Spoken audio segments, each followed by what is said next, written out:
Shalom and welcome everyone to the ICEJ webinar series. We're doubling down this week with two webinars. Yesterday we spoke with Brigadier General Avigdor Kahalani, giving us a comparison between the 1973 Yom Kippur War and what happened on October 7th. We're still locked in this conflict with Hamas in Gaza and Israel trying to fend off other enemies on all its borders, it seems.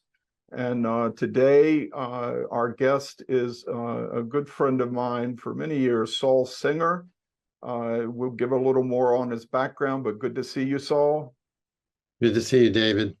Now, Saul is the co-author of the book Startup Nation, which really found a huge following, a huge readership, I guess, around 8 years ago, all over the world. I understand the Chinese Communist Party had 60,000 copies printed in Chinese for all their mid-level bureaucrats. It was big in China. Yeah, and Saul, has a new book out with the same co-author, Dan Senor.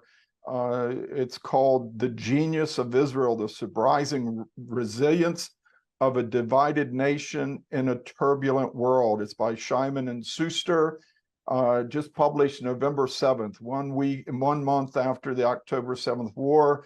I know, Saul, in preparing for your book launch as successful authors already, co-authors, you had all sorts of plans, but this war has sort of changed a lot of it, and we do want to get your insights into how Israeli society is so resilient despite its divisions internally and all the challenges that it always seems to overcome everything.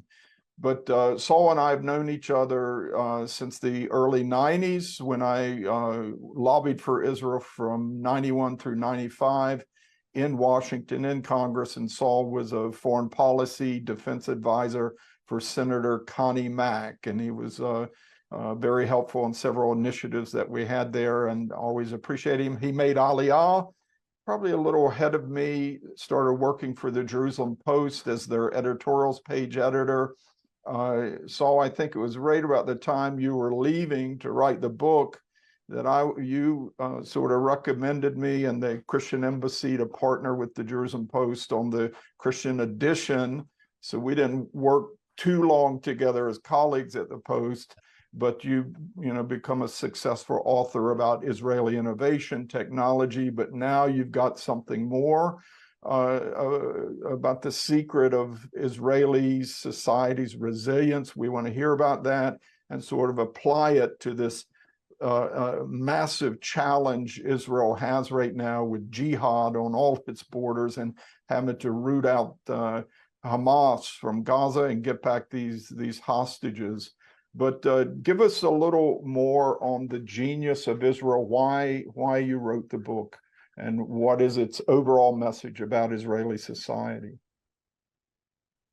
Well, we had the idea of writing about the book when we stumbled on some metrics that were very surprising to us about how Israel compared in the world. The first one that stood out as a sort of fun fact that people see is that according to the World Happiness Report that comes out every year, Israel scores very high. A few years ago, it scored about 12, and then 8, and now 4. This past most recent report, which was based on a survey that was done in 2022. So we don't know how this year has affected anything, but number 4 in the world. That's what's surprising is that a lot of Israelis, they know how to complain and all, and you've got such immense challenges, division at home, troubles on all your borders, and yet still optimistic about the future. Yeah, it's kind of crazy. The other countries that are up in the top 10 are basically all the Nordic countries, and we're not exactly in a situation like Sweden here. So how could it be that Israelis are so happy? Where the question that determines happiness is really one about life satisfaction. They asked people, how satisfied are you with your life on a scale from 1 to 10? And by that measure, Israeli scored very high. So this was very strange. So we started looking into it. And so we thought maybe if we looked at the opposite end of the spectrum, what's called deaths of despair, which is a phrase coined in the United States to include deaths of from suicide, from alcohol abuse, from drug abuse. You combine all those causes and you get deaths of despair. And if you look at the OECD, all the rich countries, Israel has the lowest of these kind of deaths. So this is a much more objective figure than the happiness thing. And then we started looking at other things like longevity. Israel has among the highest longevity in life expectancy in the world, a year higher than, say, Germany or France, and 4 years higher than the United States. Sense of optimism, all the polls. And the biggest thing I think that's completely off the charts and in fact violates every law of demography is the fertility rate. Basically, you have around the world, the iron law of demography is as countries get more productive, they get less reproductive. What happens is every country in the world, as it gets richer, the fertility rate goes down. And the richest countries have the lowest fertility rates, and they're all significantly below replacement, which is 2.1. Below replacement, you start aging and shrinking. Above replacement, you're young and growing. This is a problem in Europe, especially. Yeah, Europe, the average in the OECD is about 1.6. And here it's about 3. So it's about double. So we are well into the camp of young and growing, while Europe is, and Japan and the Asian countries and the United States are aging rapidly and shrinking. And it changes everything. It changes the outlook of the country. I mean, how do you think about the future if the country is shrinking and aging? And here we do think about the future. In fact, having children, you could say, is the biggest bet you could make on the future. Yeah. And that's what we're doing. And it's not just the ultra-Orthodox. Some people think that must be the explanation. But if you just, look around Tel Aviv, the normal number of kids is 3. And if you have 4, it's like extra credit. It's probably the one place in the world where we're having another child is higher status and considered, bonus points. So metric after metric, Israel stands out. And that's what we wanted to figure out, what's behind this. So it's you say in the book, some countries excel in fostering happiness, but not in reducing despair. Israel is exceptional in both. And I guess if you are optimistic about the future, you're more ready to bring in children into this world. It's when you get that age and face that question, you do. But what is it that holds Israeli society together, this common bond? I mean, I think as you're writing this book, you're probably going through COVID, and Israel became sort of a test case for COVID vaccinations. And I'll give you a little warning: a lot of the Christian audience are not so positive. But then you're finishing the book right in the middle of the heated judicial debate here. And yet you're saying to the world, don't worry about the divisions. This country's going to hold together. And it's really being tested now. But what's the glue? So I think, if you really want to put in very simple terms, it's that Israelis feel like they're all in the same boat. Mm-hmm. That's true as Israelis. I think there's a sense of Jewish peoplehood. There's a sense of Jewish history. there's a sense of purpose, there's a sense of belonging, of solidarity, and these things are very deep, and they're inculcated in people from a very young age. The culture is telling you from an early age that it's not just about you, that you are not just an individual, that you are part of a group, that you are part of something larger than yourself. We just give an example that, as someone who grew up in America, it really struck me that in classrooms here in Israel, the teachers and the students and the parents all consider themselves failures if the classroom is not migubash, that's the word in Hebrew, is not coalesced, is not connected as a group, that doesn't have any group feeling. In America, the classroom is not even a thing. It's not something that exists that you can bring together. Here, it's all important, even more important than math scores. Is the class united in some way? And then you have, of course, youth movements and these wonderful gap year programs. And then in the army itself, that's the ultimate form of unity, where you can only do things as a unit. You learn that you have to accomplish missions, and missions can only be accomplished as a group, as a unit. And so the unit is everything. And you're fighting for your country and your community and your family. And all these things bind Israelis together. Yeah, I know there's this sort of tension, part of the gap between, say, the American Jewish community, which you used to be a part of. You made Aliyah. I guess Dan Senor, in his world, he's still American Jewish, and you bringing an Israeli perspective. But you've got this really staunch American individualism versus a sort of a collective mentality here in Israel. I mean, that tension is there, but you feel part of something greater, and it gives a meaning to life. Is this it? Yes, you look at what are the components of happiness.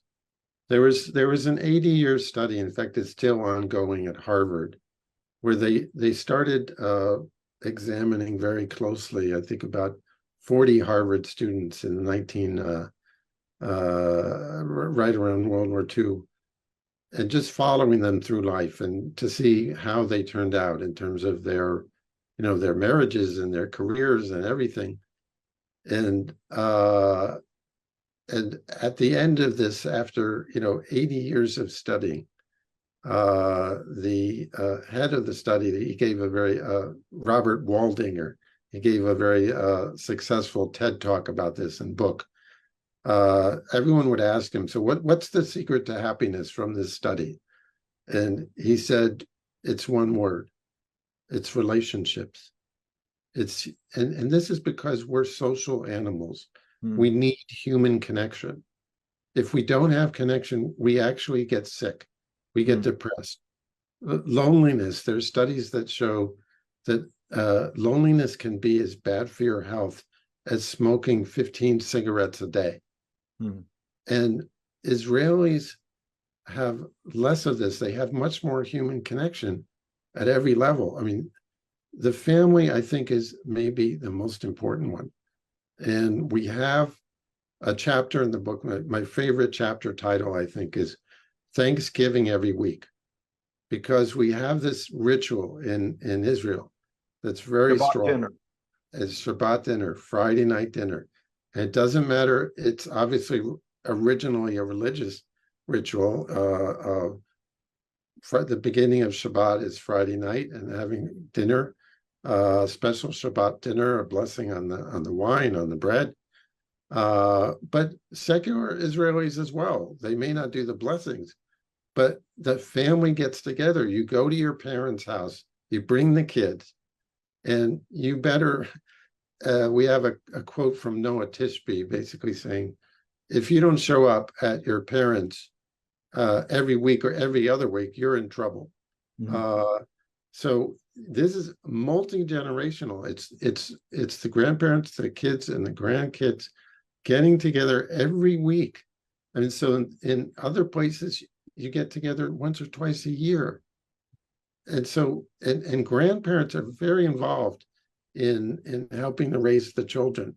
That's another part. It's another part of the many parts of the explanation of higher fertility is, it's just easier to have kids if your parents are pitching in 1 or 2 days a week.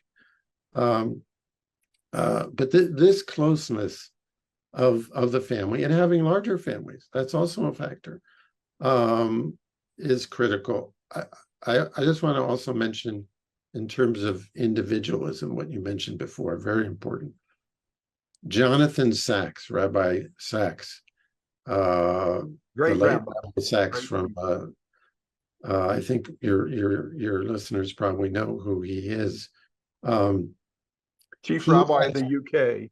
yes, was, uh, he asked Paul Johnson, a British historian, very famous, wrote a book called The History of the Jews. And Sacks was curious. Johnson is a Catholic.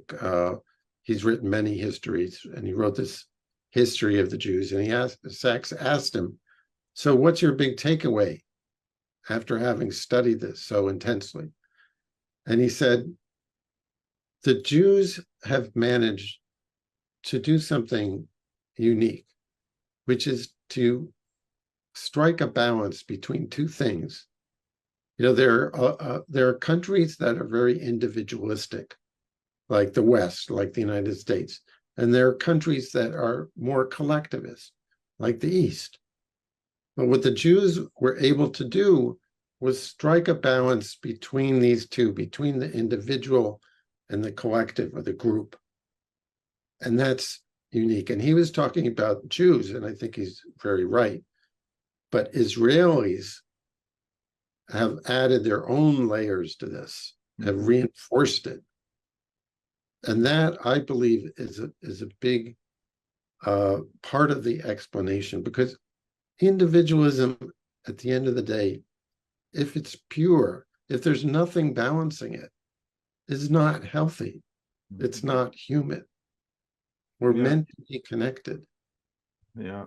You can live in a big city and feel like the loneliest person in the world, and the fact that there's 2 or 3 million people all around you within 5-10 miles, and you're so alienated from every one of them, it only makes the sense of loneliness worse. And I think this is really an urbanization problem in a way. But this thing of the collective mentality here, I've experienced it as well, and of course a lot of Israeli politics.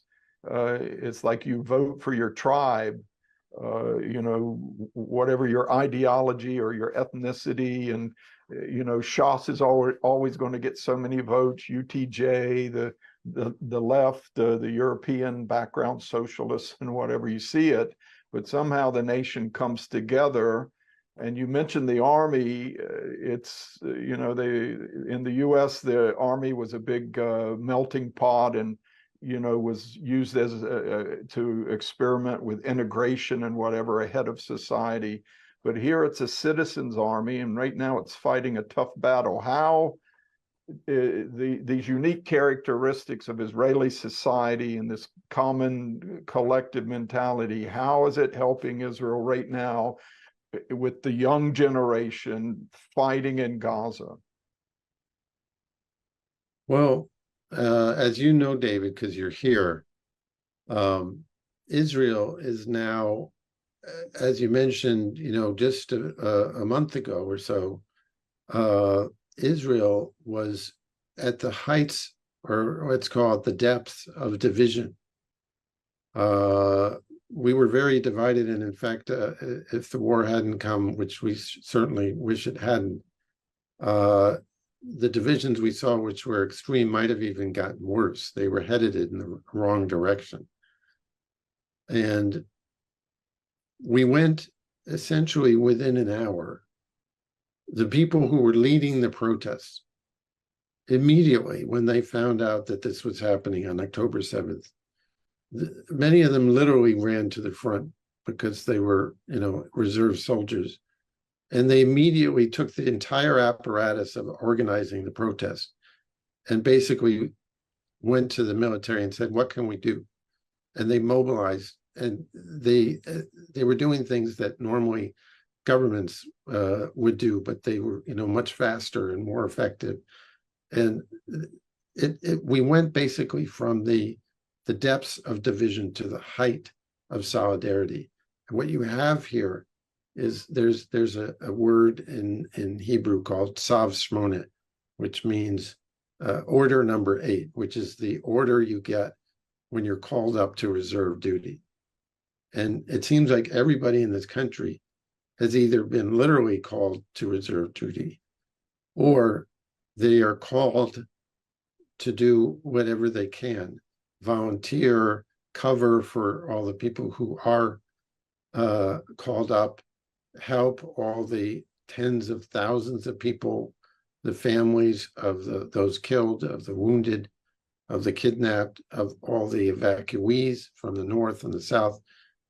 There's tremendous amount to do, and the whole society is mobilized.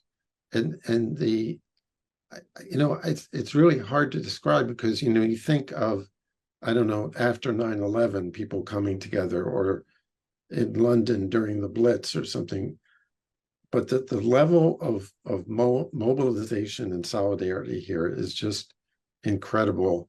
And for it to come within minutes of having the worst divisions, this really illustrates what we're talking about, is that there's these reservoirs of solidarity that can be tapped into and that protect the country against becoming too polarized, really falling apart. Yeah, it's part of the historic identity of the Jewish people that you're part of a generation that carries the legacy of thousands of years. I think that's a real bond. Back in May, we had a 3-day rocket war with Islamic Jihad in Gaza. The IDF on the first day, great intelligence, took out 3 of their top 3 leaders. Within 3 days, they had replaced them, and Israel took out those 3. They had a great intelligence, precision strikes. Hamas didn't lift a finger. I think that was part of the sort of lull, the sleep that Israel was in concerning Hamas, that they didn't join the fight then, despite all the boasts about united fronts, multi-front war. And the divisions over judicial reform, Iran, Hezbollah, Hamas, they all misread it. These reservists who said they wouldn't come in and do their reserve duty, they misread that. But it's also, you have to, that is a factor of why they attacked on October 7th. Sadly, that Israel at least looked, the perception to them, they were divided. Yes, so I think that Israel's learned a lot from this trauma. Mm-hmm. And I think a fundamental and very deep lesson here is that we can't afford to be divided. Mm. And that we can't afford to have a dysfunctional, kind of worse than dysfunction. The government that we have now is, I think, pretty clearly the worst in our history. And we can't afford that either. And a friend of mine, Micha Goodman, you probably know, the way he framed it is that Israelis are sort of 4th generation from the founding generation. And each successive generation is farther from the memory of what it was like not to have a state. And by the fourth generation, Israelis are pretty sure of themselves. We're getting stronger in every way, militarily, economically, diplomatically. We're getting closer to peace. It looks like we're even going to have peace with the Arab world. Mhm. And we thought we had the luxury Yeah. of being divided and not having a good government. And we're realizing that that's not the case. And the nature of what happened really brought us back to, in a way, that first generation, to the founding generation. It gave us the memory of what it's like not to have a state. Because on October 7th, we didn't have a state. There were, all those people were massacred, and the enormous military intelligence and government apparatus that we have did not prevent it. And so this is tremendously traumatic, but it also, I think, gives a feeling like we have to start over in a way. We have to go back to those roots, and we have to clean things up and not take things for granted. And that this is so tragic, and yet it's also an opportunity to kind of rebuild the country in a way, in a better way. Yeah, with the help of the hand of God, this is going to turn out to be positive. Things will turn around. But it is true that 10 months of the judicial debate, that for me, as a very caring observer, both sides deserve credit or blame for brinksmanship and just taking it too far politically. And at the high holidays, from Rosh Hashanah through the end of Sukkot, Simchat Torah, the nation was trying to take a break from that debate because the Knesset is out. If the Knesset's out, the country's safe. But then the army was still on high alert because of all the threats and whatever, but it wasn't so bad. And that last day, that last weekend, before the Knesset comes back in, the holidays are over. At Simchat Torah, it seems everyone just relaxed and took a break, that they didn't think Hamas, they were too busy governing Gaza. This is the sense I have. Just that one day, let's get through this weekend, because as soon as the Knesset's back in, the debate starts all over again. Let's get one last night of sleep. Yeah, no, but I think what you touched on there, that the brinkmanship, I mean, so that's what I was saying, is that both sides felt they could take it to a level, to the brink. That you had the luxury to do that. Yeah. And leeway. Yes, and we didn't have that luxury. And, of course, it's possible that Hamas would have done this without all this division. It's very possible. But there still is this feeling that we cannot go back to that. If we don't retain the unity that we have now, maybe we can't retain this high level, but if we go back to being divided, we're finished. Yeah. It's so clear.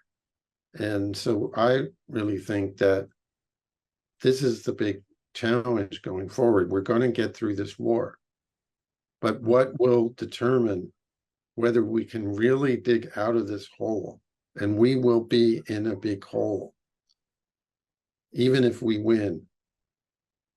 For us to get out of this, we have to be united, and that's going to be the test. And that's why this book is so tragically relevant, because it's about exactly that core, is what is it that gives us that solidarity and unity? What is it about our society that's so special? What is it that makes it work? Like when we say genius, we're really talking about the genius of the people. Mhm. That's what we're seeing. It's the people. That's where our genius is. In this way, we've been able to build a society that can have this cross between individualism and collectivism, a society that gives people meaning and happiness and optimism and a sense of the future. Mhm. But we have to double down on all that, and appreciate it and understand it. We're going to need every bit of it going forward. Mhm. I was very encouraged how so many Israelis living abroad. I think there's as many as 1 million Israeli citizens who live abroad. A lot of it is sort of a brain drain, well-educated, sharp, high-tech, innovative Israelis getting high-paying jobs to move elsewhere. But not only those who got their reserve call up, but even reserves who didn't get the notice, they all came back. I think the estimates are around 380,000 Israelis who came back. The planes were packed. They took out seats, or they put extra seats to put more people in, and they're out there fighting. And this is the startup nation that you wrote about before. All these high tech junkies and incubator guys who come up with all kinds of actually want to be grunts back on the ground fighting for this nation. That's encouraging. Yeah, I think normally in a situation like this, a war situation, you'd have the planes leaving the country would be full and hard to get on. In this case, it was the other way around. It was very hard. There were so many people who wanted to come back. There was an El Al pilot flying from Bangkok who, there are a couple hundred young people who wanted to get on the plane. And first he filled the empty seats, and then he filled the aisles and the galleys, and it just packed everyone in.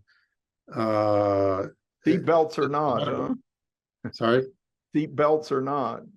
Yeah, no, they just forgot about all that, and they just Uh, rammed another, I don't know, few dozen people into the plane. And yeah, a lot of Israelis living abroad, dropped everything and came back. Um, if you look at the startup companies, typically 10 to 20% of the company has been called up, and it tends to be the more senior people. My wife works with a startup, and the CEO comes from the top commando unit. He was immediately called up. He's been there since October 7th.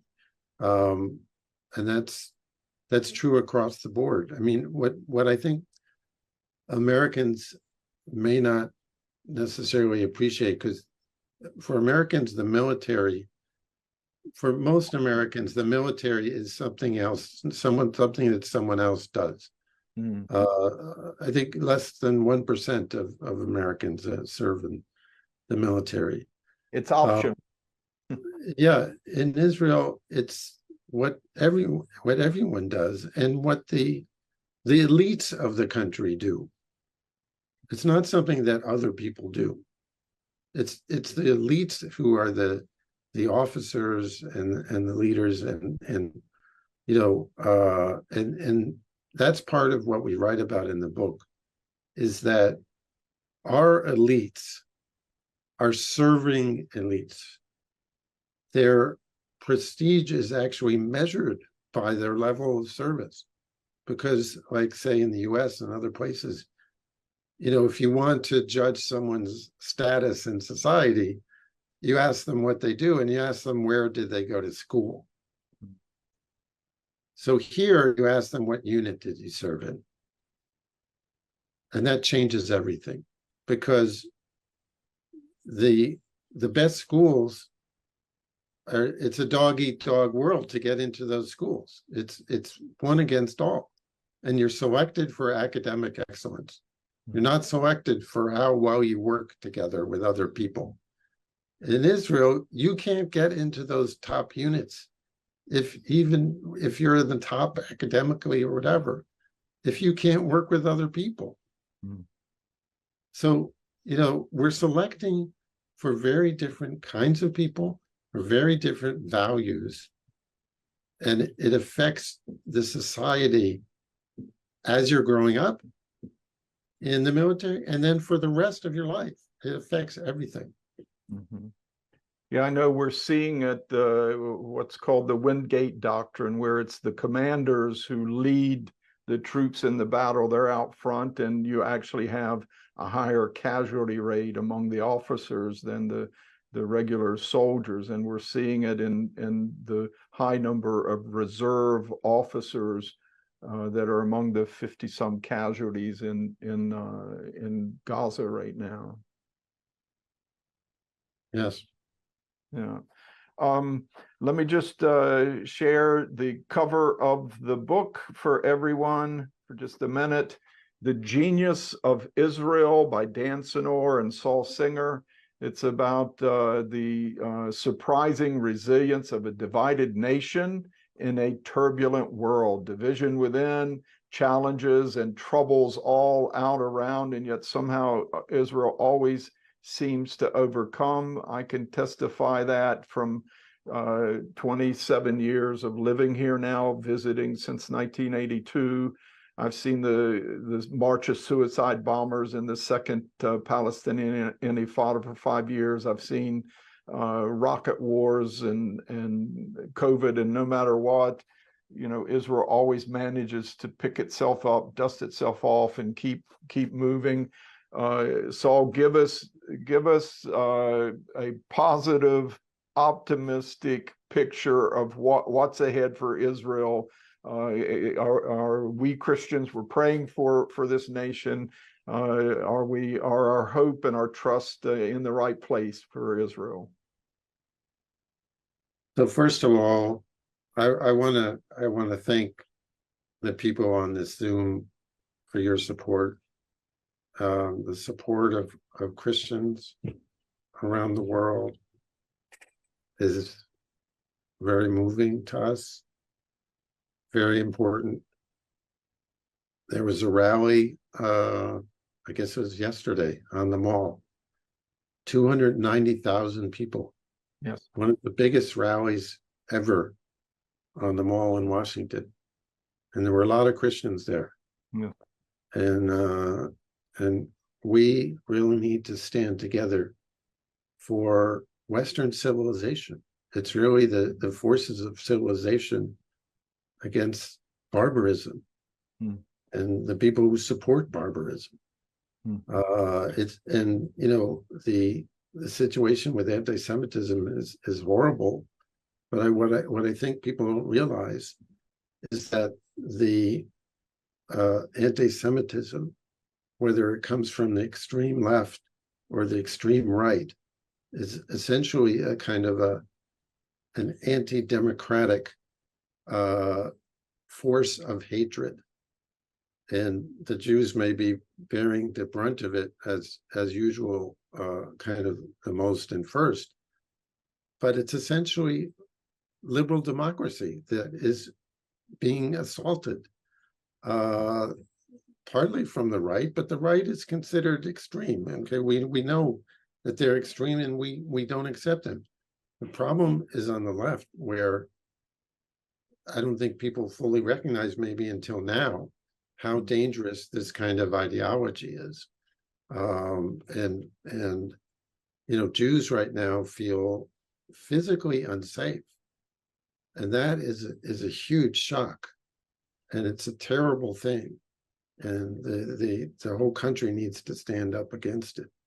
And also, I just came back. I literally landed this morning from speaking in places like Atlanta and Palo Alto. And I spoke to Jewish audiences, basically, and they're in shock. And what I told them is that one of the, as I mentioned before, the best way of understanding why Israelis have some level of solidarity is that we're all in the same boat. And now American Jews are in that boat in a way that they weren't before. and we need each other. And we need to come together, the Jews of America and the Israelis. But I would broaden that further, and Christians and Jews need to come together, and we need to fight all this together. Yeah, I think as a ministry, the Christian Embassy has recognized this, that most of the West is post-Christian. There are still many who hold to our Judeo-Christian values, but radical Islam declared war on us several decades ago, and it comes in different waves and in different means, whether it's hijackings, blowing up, skyscrapers in Manhattan, or what happened on October 7th, whether we like it or not, or whether it's how we identify ourselves or whatever, it's a holy war declared against Jews, Christians, because they're the ones most standing in the way of their apocalyptic vision of world conquest. And we are in the same boat with you, Saul, and more Christians hopefully are waking up to this. It's not something we've chosen. We're not looking for another crusade, but war has been declared on us. It's just Israel's on the front line of this battle, and it's our battle too. And we're trying to help wherever we can here in Israel. And the Israeli army and the Israeli people are an inspiration to us in how you've come together to try and withstand this. And we're going to be walking with you the whole way. Okay. Thank you so much. And you asked for an inspirational note, so I want to give you a quick story. Okay. And this is a story actually from during the protests. There was on that particular Shabbat or Saturday night, the main protest against the judicial reform was in Jerusalem, and the main protest for was in Tel Aviv.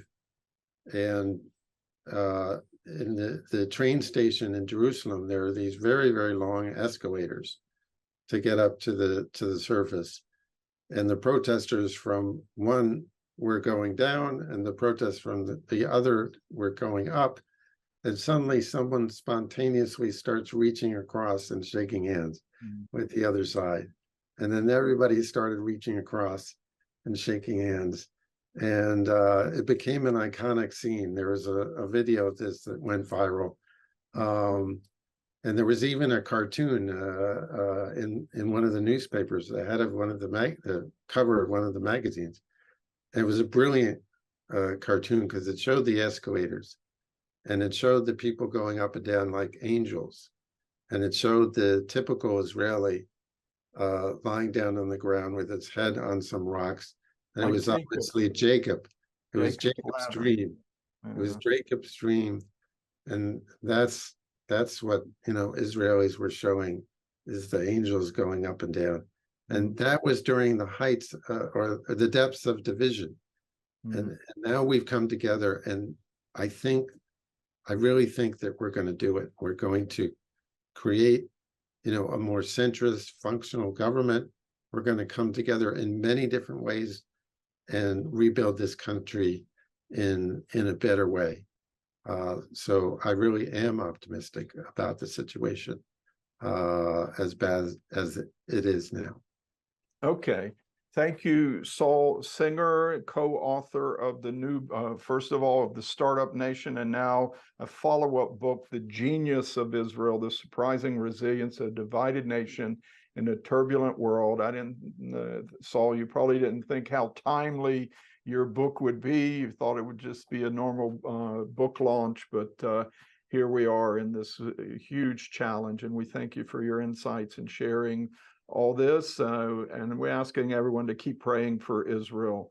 And thank you, Saul, for your time. Thank you, David. Okay. Appreciate it. You can go and tell your friends about this. It'll be up on our YouTube channel, on our Facebook page. You can rewatch it there or share it with others. We also have yesterday's webinar with General Avigdor Kahalani, talking about the October 7th surprise attack and massacre by Hamas, giving it a little perspective from what Kahalani faced in the Yom Kippur War exactly 50 years earlier. Also, stay tuned. At the top of the hour, we're going to have our daily global prayer gathering. Please join us for that. Thank you again, Saul. God bless you from Jerusalem. Thank you for joining us for this informative webinar. Be sure to subscribe to our social media channels or visit our website at icej.org for upcoming webinars and more ICEJ exclusive content.